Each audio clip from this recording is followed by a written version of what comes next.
The odds of that happening to somebody 4 times in one day is astronomical. And it happened to me. Yay. If the Chiefs get in, I'm going to bet no one else but Kansas City to win the Super Bowl. I want to bet against the Bears. I want to bet against the Broncos. I want to bet against the Colts. I want to bet against the Patriots. Like, I want to bet against every single one of these. I want to bet against the Packers. I want to bet against every one of these teams that make the playoffs.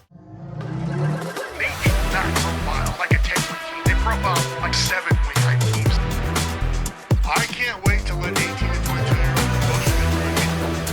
I made a call, to Vegas. I said, look, we actually need the favor here.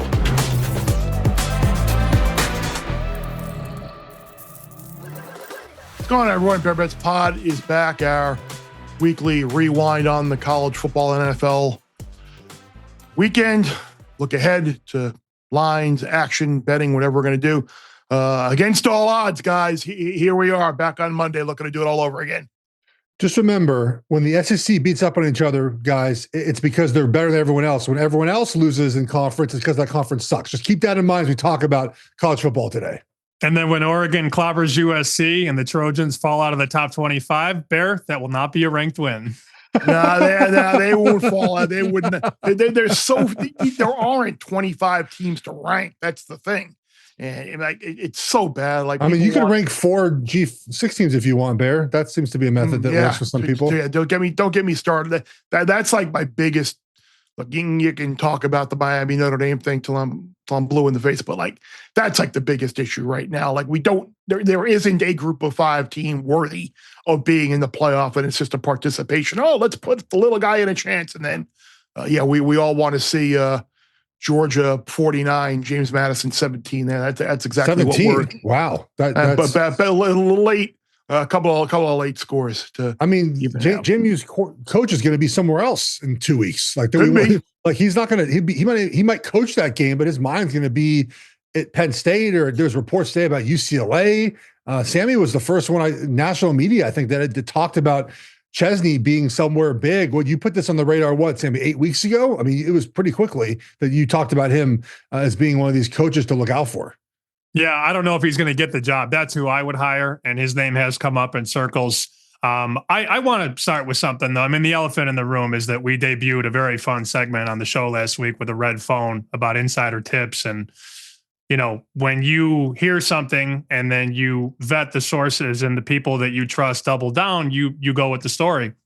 And I had said that people had talked about a white flag at Florida. And there were a lot of rumors off the rumor. Bear, I don't have to tell you how rumors spread in this racket. And then Ole Miss is up 10-0, and my guy texts me from the game, they're dead. They're dead. And I'm like, well, I hope so, because we brought a red phone out and played with it for 5 minutes on the show, and then you get the touchdown, and then the Chambliss pick, and then the 1-yard touchdown, and all of a sudden we got a game. And let me just say this.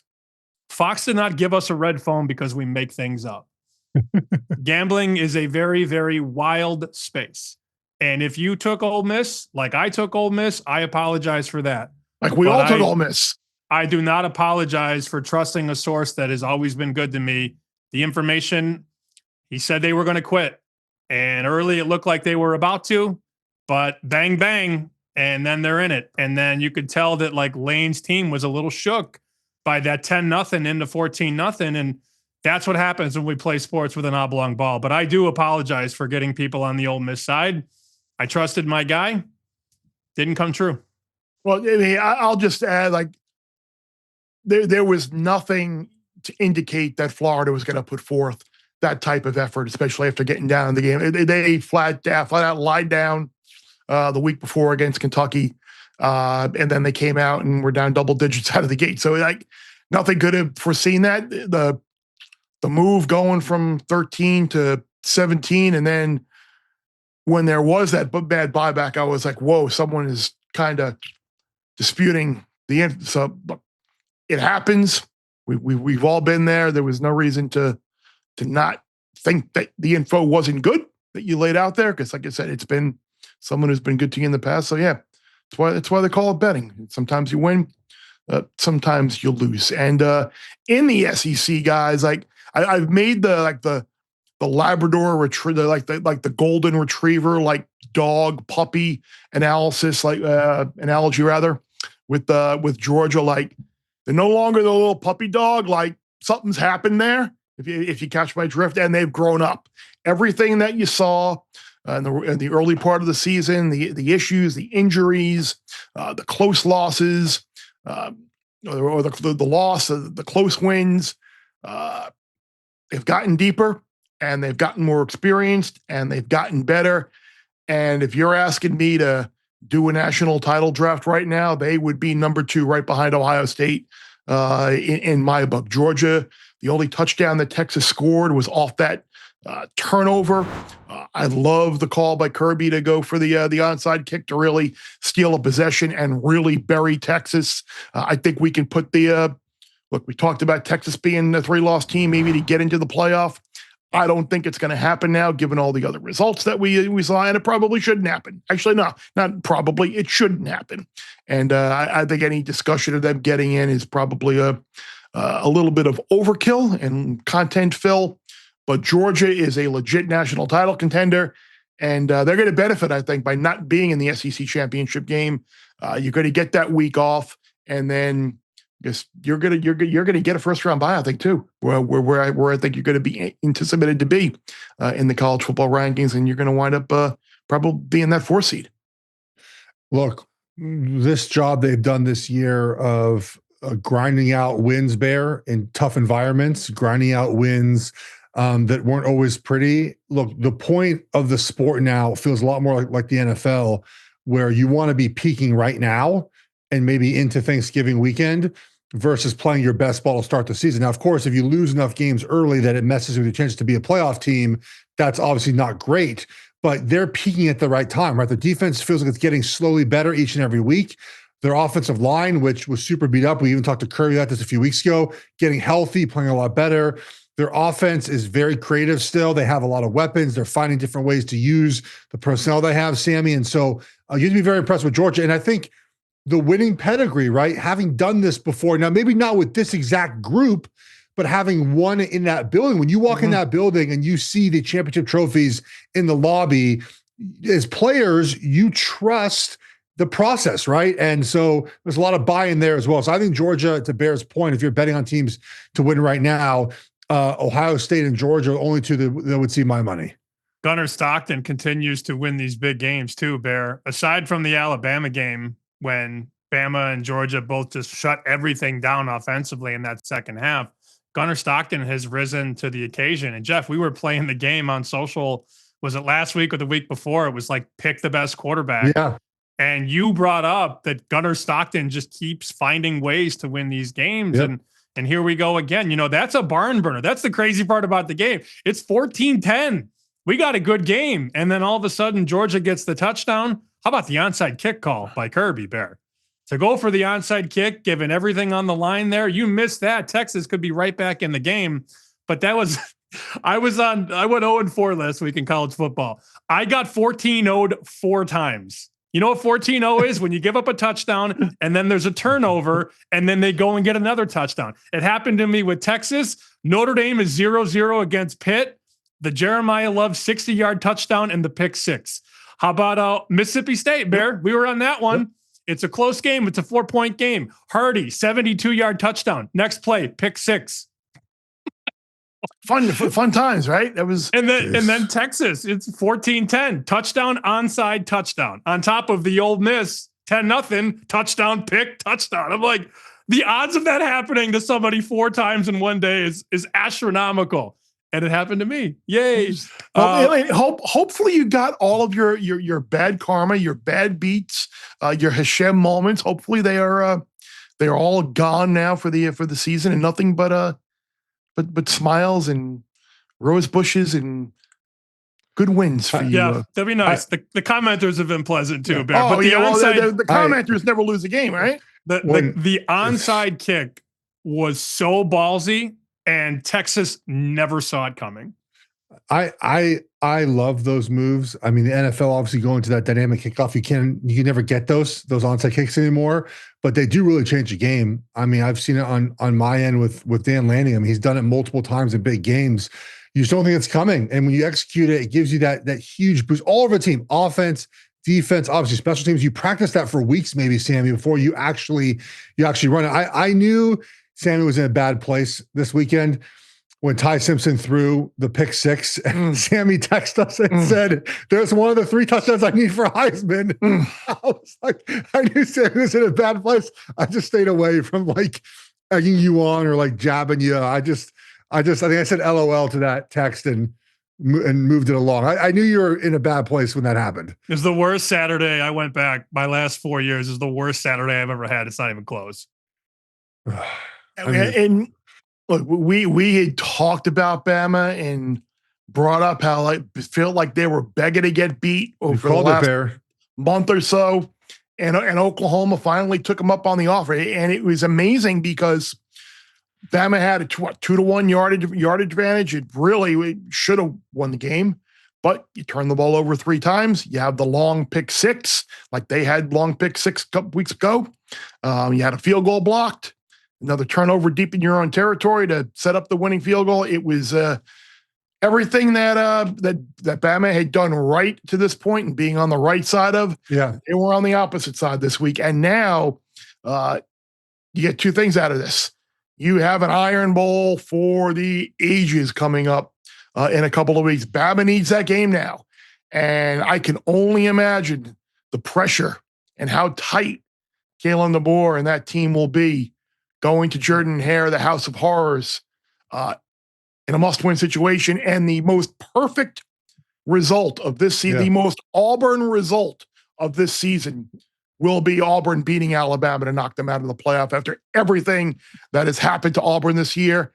And then on the other side, you got Oklahoma, who they were north of $3 or close to $3, I think, last week to make the playoff, and now they're a minus price to make the playoffs because they got shorthanded Missouri team, and then they got shorthanded LSU team.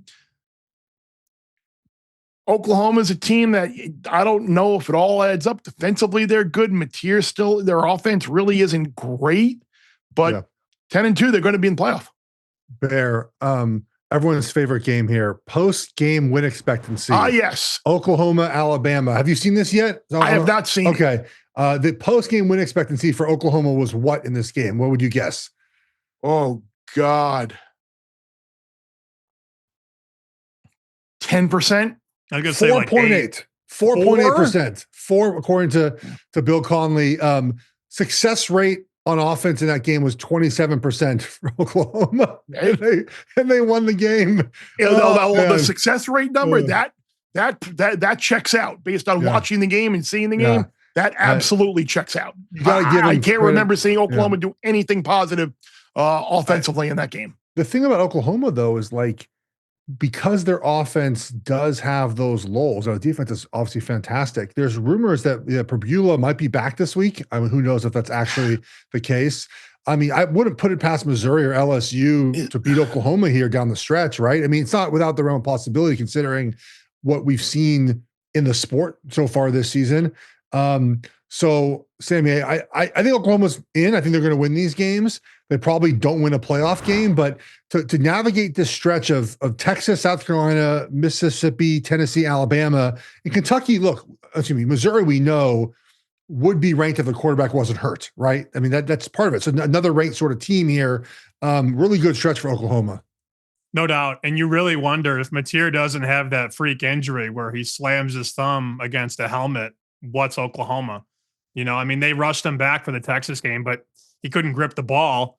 I wish we had the red phone that week, Bear. That would have been a great time to debut the red phone. Hey, Mateer's going to play and he can't grip the ball. Right. And he was just winging it down the field, had no idea where it was going to go. If he's healthy, we could be talking about a 1-loss Oklahoma team, but that's the name of the game. And from a number standpoint right now in the SEC, I think that's a very hot topic. Who's the best team? I'm looking right now, A&M and Georgia, I have numerically equal on a neutral field. That sounds about right. And I certainly would like Georgia in that game. Do you think Pabula coming back would be that much of a difference? Like if his ankle still isn't like fully healed, like his biggest asset is his ability to run. And because he's not a great passer at all. Like, I don't know. I might just roll with Zollers. I don't know. We'll see how the week, progresses. We'll see what we're hearing out of Columbia and all that. It's hard to envision giving him a full markup considering he was such a dual threat. And that's why Coach Drink was very happy to get him in the portal from Penn State, because he's a good fit for that offense. A mobile quarterback with that running attack just makes it very, very indefensible for a lot of teams, because you have to go boundary to boundary against a running attack with a guy like Hardy and a mobile quarterback. But we're now trying to quantify what's Bo Pribula at, 75, 80%. And it's a very difficult calculation, but clearly they'd much rather have Pribula than the freshman. Pribula is completing nearly 70% of passes. Zoller is completing 53%. So, I mean, even if he can't move, you at least get a little better opportunity to pass the ball down the field. So, but against Oklahoma's defense, like if you can't move, probably not ideal. All right. Sammy, you mentioned A&M. What was that? Like, my big takeaway from the weekend, nobody is giving the amount of credit, respect, and appreciating the job that Steve Spurrier did at South Carolina for what he did to that program, getting to an SEC championship game in a division with Florida, Tennessee, in Georgia. Like, really? Because this is a program that hasn't won very many big games since.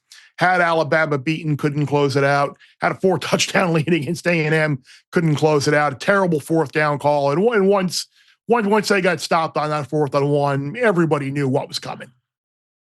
I love the Sellers scramble for 3-yard gain on 4th and 12 to end the game. Real good job there.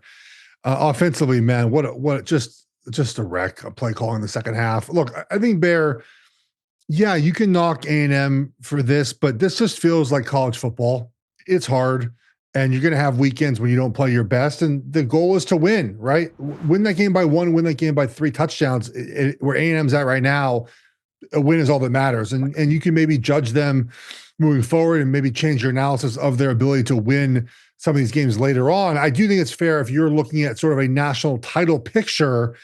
Are they consistent enough offensively to do that? That's a fair question to ask. And I think that's why you like Georgia if they played each other more, because Georgia executes, I think, more efficiently at times throughout 60 minutes than A&M does. And they will run the ball right down their throat. I just sort of I chalk some of these games up to just college football, man. Yep. It's what it is. And that game to me felt college football. The story of that game too, that state trooper, I believe, like, buddy. Come on. Yeah.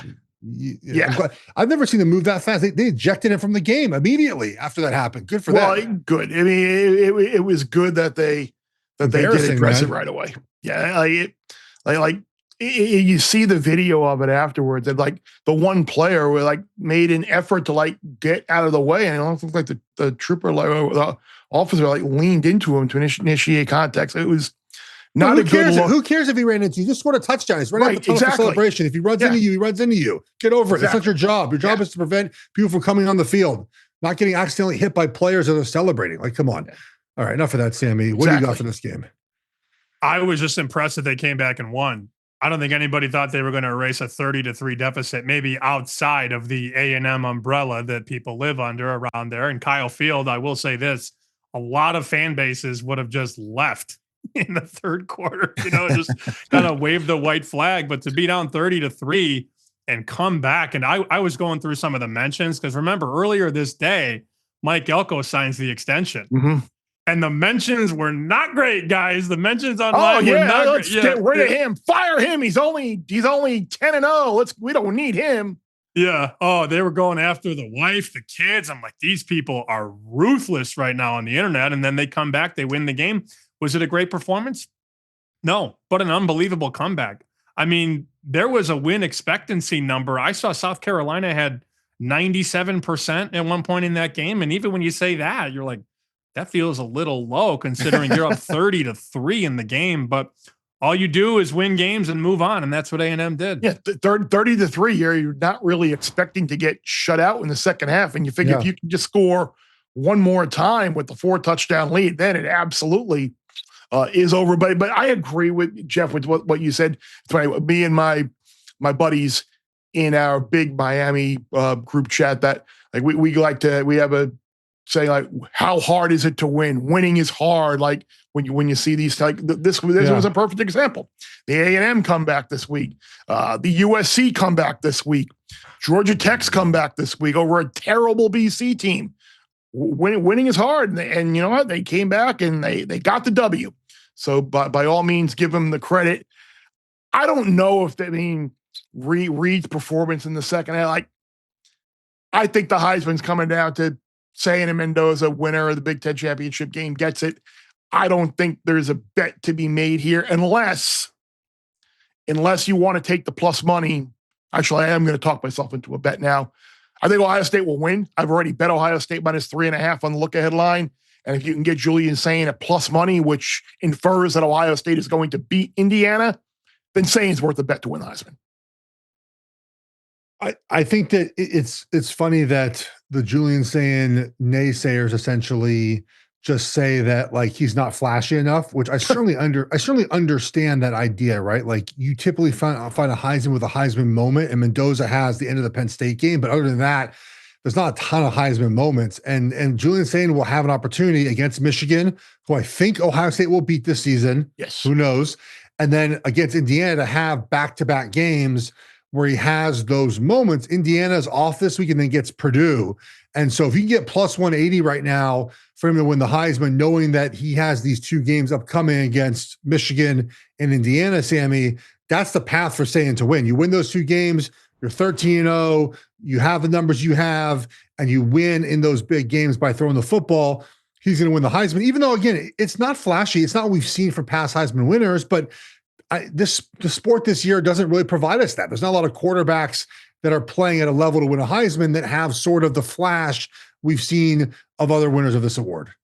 Jeremiah Love, I think, should get a little bit more credit for what he's doing, but I'm not going to advocate for a bet at 40-1. It's very obvious to me, Bear. They're sort of rolling out the red carpet for you to bet Love. I see a 40-1 at BetMGM. Other books have bigger numbers. It's like, come on in.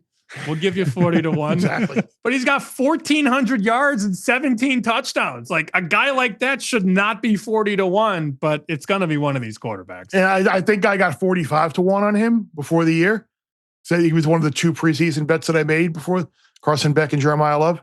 So. He leads the nation in touchdowns. A guy like that should not be 40-1, but that's the disbelief that the market has in Jeremiah Love. College football playoff rankings, week 3 of the rankings it come out Tuesday night. Is there anything that you're looking forward to seeing a reaction in the rankings this week, or is it just kind of just play it out and see where we land? Yeah, I mean, Bama's going to be ahead of Oregon with 2 losses. That's going to be frustrating, but have to live with that till they play USC this weekend. That's we again, when SEC loses, it's them beating themselves up. When everyone else loses, they're the worst conference of all time. So I would expect Alabama to be ahead of Oregon here, and Oregon will be 8, 9, whatever it is, Bear. I'm curious to see how many teams, and again, this is all going to iron itself out. Everything will figure itself out. Curious to see how many ACC teams we have in this set of rankings, because we only had the one last week, and it's a team that probably doesn't play in the ACC championship game there with Miami. But how many teams are in this version of the college football playoff bracket? We'll find out tomorrow. Yeah, I'm looking at the strength of record metric, Geoff, which is usually a pretty good indicator. At least it has been in the past as to what the committee is going to do. Oregon's strength of record is 7. Alabama's strength of record is 8. So obviously that takes into the fact that Oregon has 1 loss.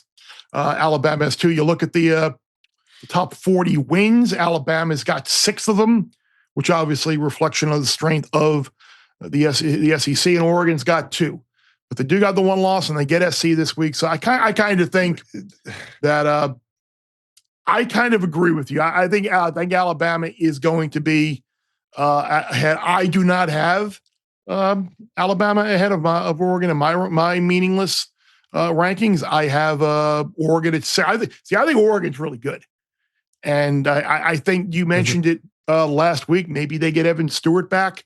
for a playoff run. I think that would be obviously a big, like if I were looking at making like the title bets, Ohio State 1, Georgia would be 2, and then I think Oregon would probably be the next team that I would be interested in betting. But Sammy hit the button, and I wish I had a phone here or a button to hit.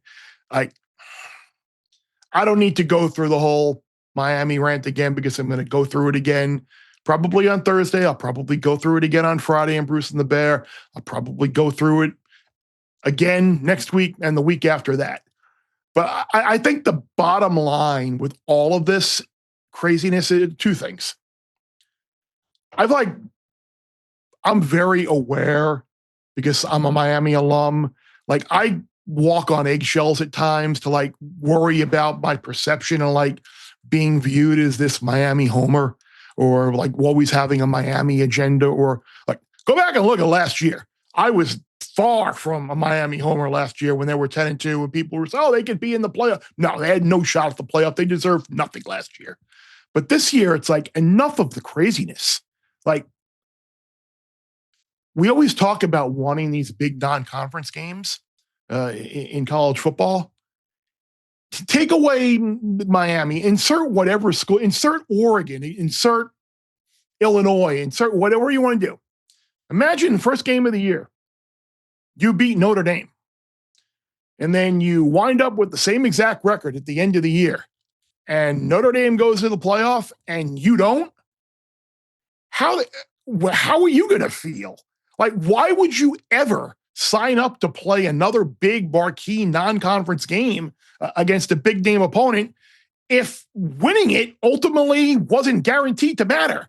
Like the risk of losing it already is great in getting a loss on your record. And now, oh, by the way, you win it and you're not going to get credit for it in like a head-to-head tiebreak situation. So it's baffling to me why the rankings are where they are. It's baffling that Vanderbilt and Utah, a team that doesn't have a single top 40 win, continue to be ranked ahead of Miami. Like Utah's best win is against Arizona State, who isn't in the top 40, and they had Jeff Sims as their starting quarterback.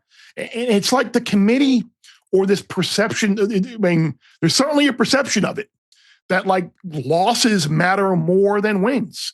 And like Notre Dame losing to A&M in Miami is like better than Miami beating Notre Dame, or like Utah losing to BYU and Texas Tech is better than Miami beating Notre Dame. Like, it makes absolutely no sense.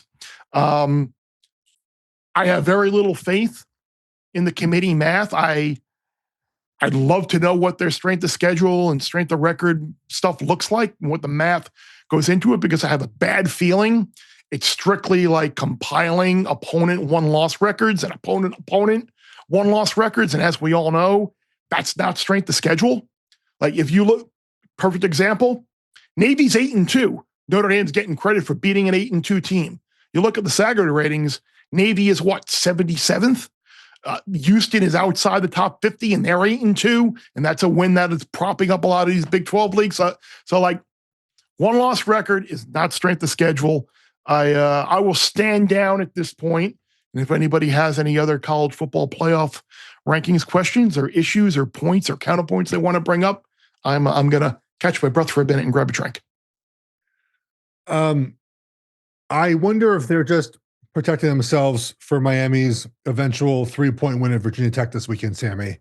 They're protecting themselves for what could be Miami of all Miami games. I was watching Miami NC State because I had an NC State ticket on a double fade. The double fade bear 0-2 this weekend. Not great. Yeah, I know. Because TCU, what was that? That was awful. The NC I'm so mad at myself for taking that. Was the only reason I took TCU on the contest as well. So, but the NC State quarterback was in hell, man. That poor kid was in a rough spot in that game this week. Miami just beat the crap at NC State. I think in the end, Bear, they'll be where they need to be when it comes down to it. I am curious tonight if they do move ahead of Utah and Vanderbilt. I mean, they're better than BYU. BYU has that one, BYU right. I think we'll lose this weekend, Cincinnati. I think. I think so. I think so. We'll see what we'll see what happens. Their fans have been very vocal on social media about being better than Oregon, totally. which is like, okay. I mean, sure. So Sammy, I think Miami will be in if they finish 10-2 and the rest of the stuff sorts itself out.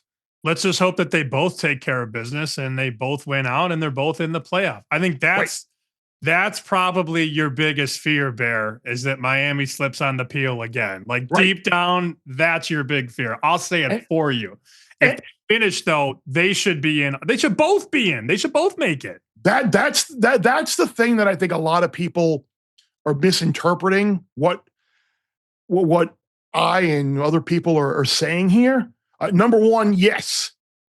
That I think the committee maybe is holding a little bit of that like out and waiting to see if Miami can win out, because look, Miami's given the committee reason in the past to question whether they can, but it's like we don't want it to be an either or. They're both really good teams, but it's like the either or tiebreak is what it comes down to. The real, like I said, the real issue is that guaranteed group of 5 spot. That's the problem right now. We're not talking about a year where you've got a Boise team like last year that nearly went to Autzen and won and had a Heisman runner-up. We're not talking about a TCU team in the past with Andy Dalton at quarterback that went to the Rose Bowl. We're not talking about an undefeated UCF team. We're not talking like a top 5, 10 type team, not even top 15 team. We're talking about just kind of a participation spot. And I think when whomever the team that gets left out, whether it's Miami, BYU, Notre Dame, Utah, Vandy, whoever it might be, is going to look and see a team that's got a really bad loss. Like, could you imagine if Navy makes the college football playoff and Notre Dame doesn't, and Notre Dame beat them 49-10? Like, that's ridiculous. Yeah, I'm not a fan of the automatic qualifier. I've never been for G6 teams. Like, to me, this is we're trying to find a champion. It's not a participation tournament. I understand the idea of, giving relevance to some of these teams if you win enough games.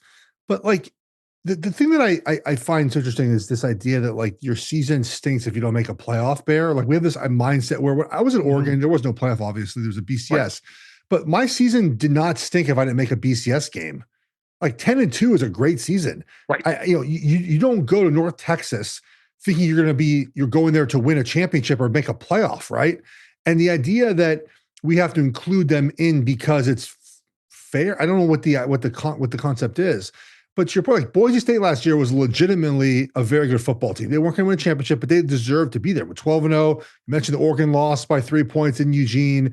There's no team like that this season. So to just say blanketly, we need to give them a spot every year, I think really does a disservice to our sport where the end goal is to find a champion, Sammy. So I'd be fine if no G5 team made it. It's not going to happen. Obviously, they have to make it, but also gives Georgia, whoever is the 5 seed, a bye. And that's a game they get to put their backups in the fourth quarter. Moving forward to the NFL, Geoff, I guess I will start with you.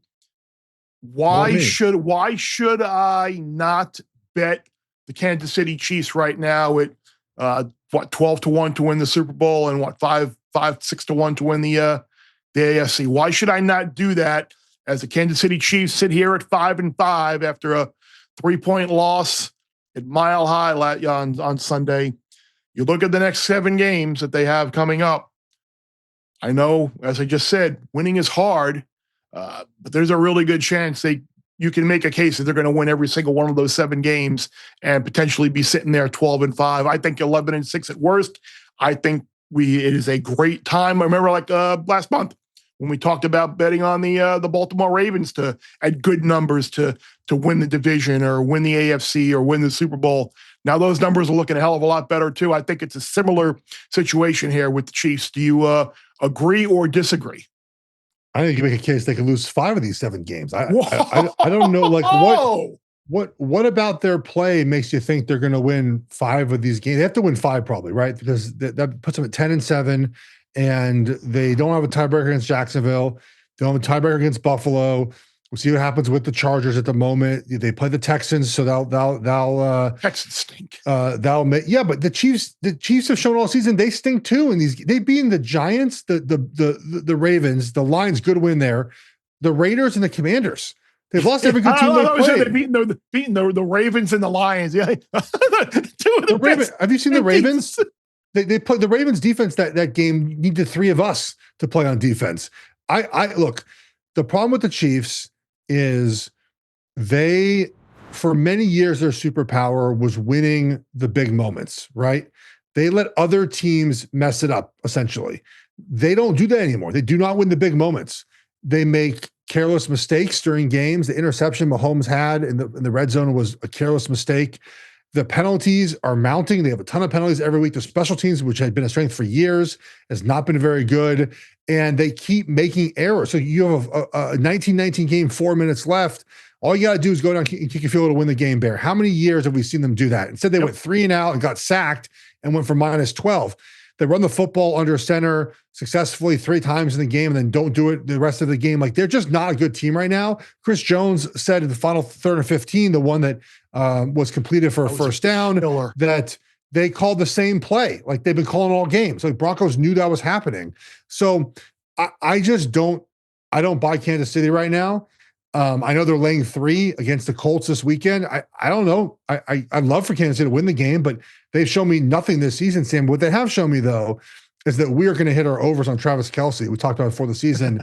631 receiving yards so far and 4 touchdowns. Need one more touchdown. Need about, 100 yards there to easily go over. But I don't buy Kansas City, man. They're -220 to make the playoffs. I don't see it.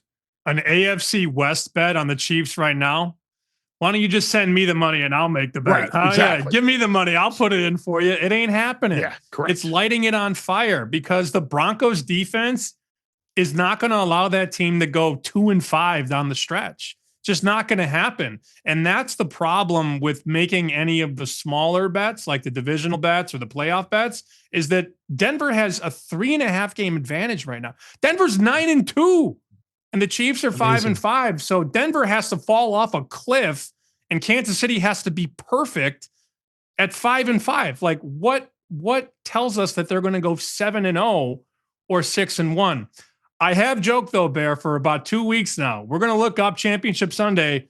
Jim and Tony are going to be like, the 5-seed Bills and the 7-seed Chiefs next on CBS. You know, like, to go to the Super Bowl. That could very well happen. So here's the thing about this whole topic is that if the Chiefs get in, I'm going to bet no one else but Kansas City to win the Super Bowl, right? But if they get there, well, because that means they're playing better, right? That means they played better football to get. If they win 5 of these next 7 games, that means they play better football in their first 10 games. The only way they can do that, right? And then, are you telling me that, let's say that the Colts are the 1 seed and New England's the 2 seed? New England's going to beat Kansas City in the playoffs, 2 versus 7 wild card weekend.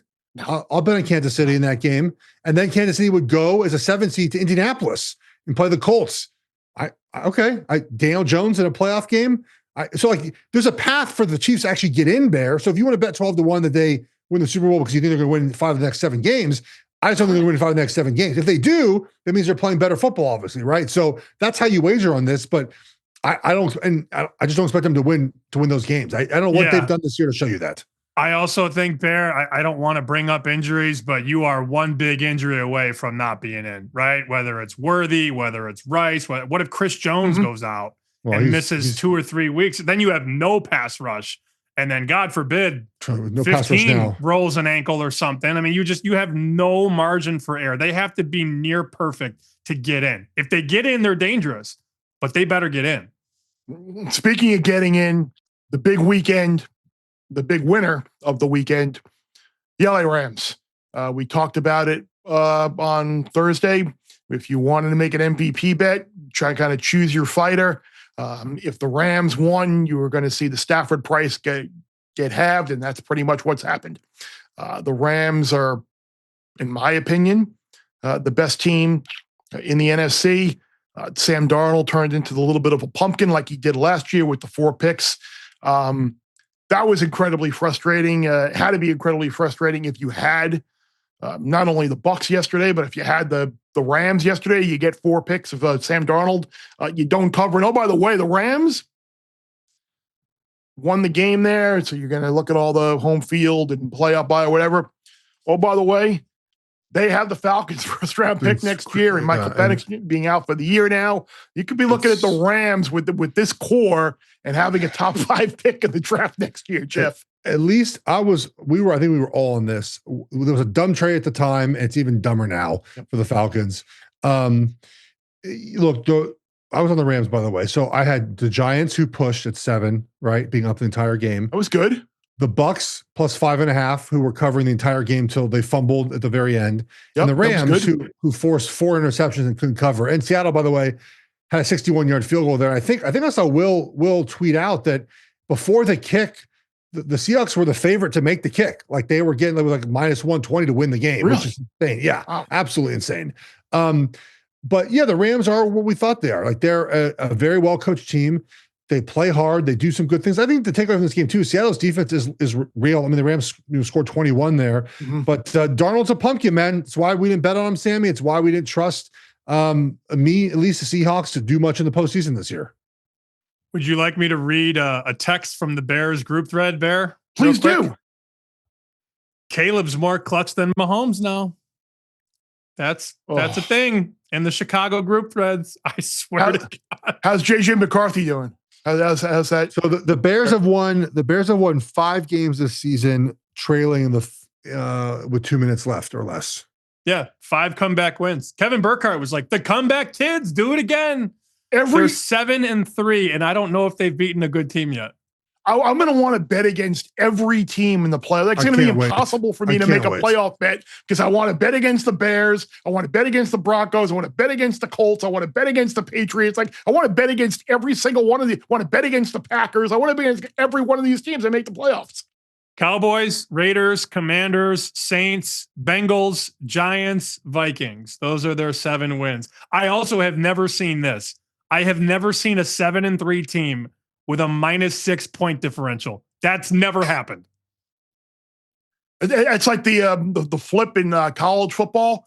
Arkansas is winless in the SEC and has a positive point differential, like overall in the season. It's like ridiculous. Yeah, the Bears are sitting first place right now with a -6 point differential. Where like the Rams are plus 100, Tampa's plus 2, Eagles are plus 33 right now. Broncos plus 65, plus 115, plus 14, plus 66. The Bears minus 6. Kind of crazy. That's like the old Sesame Street. Like, well, one of these things is doing its own thing. One of these things doesn't belong. The Bears and Pittsburgh this weekend, and they got tested Philly, then Green Bay. And their schedule's not down the stretch is a little tougher. So we'll see what happens with Chicago.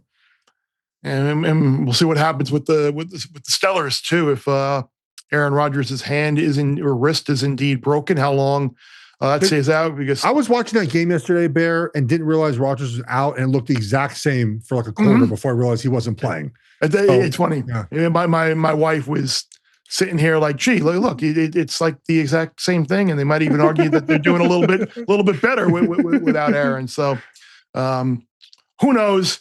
College football.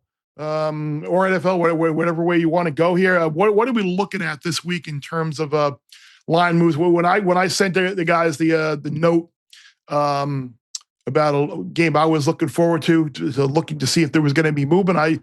Ohio State was a 33.5 point favorite over Sunj, and now that's down to 31.5. So my anticipation that there was going to be movement in this game certainly manifested.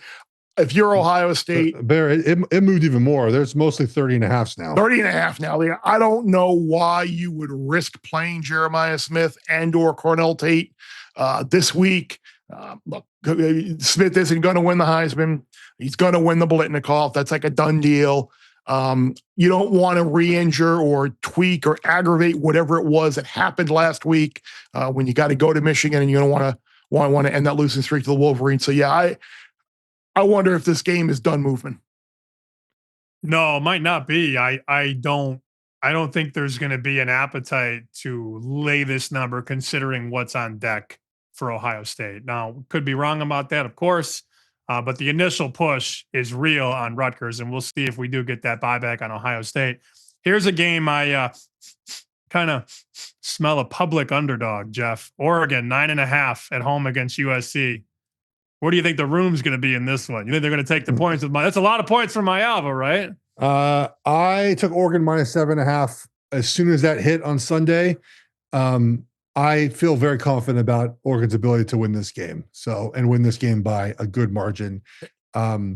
They've been preparing for the November slate for a while, I think. We talk more about this on Thursday. I feel very comfortable with my 7.5, and we got 10.5 on the screen, and maybe it climbed even further. But the bet splits right now have USC. We're going to see that John Ewing tweet on Saturday morning.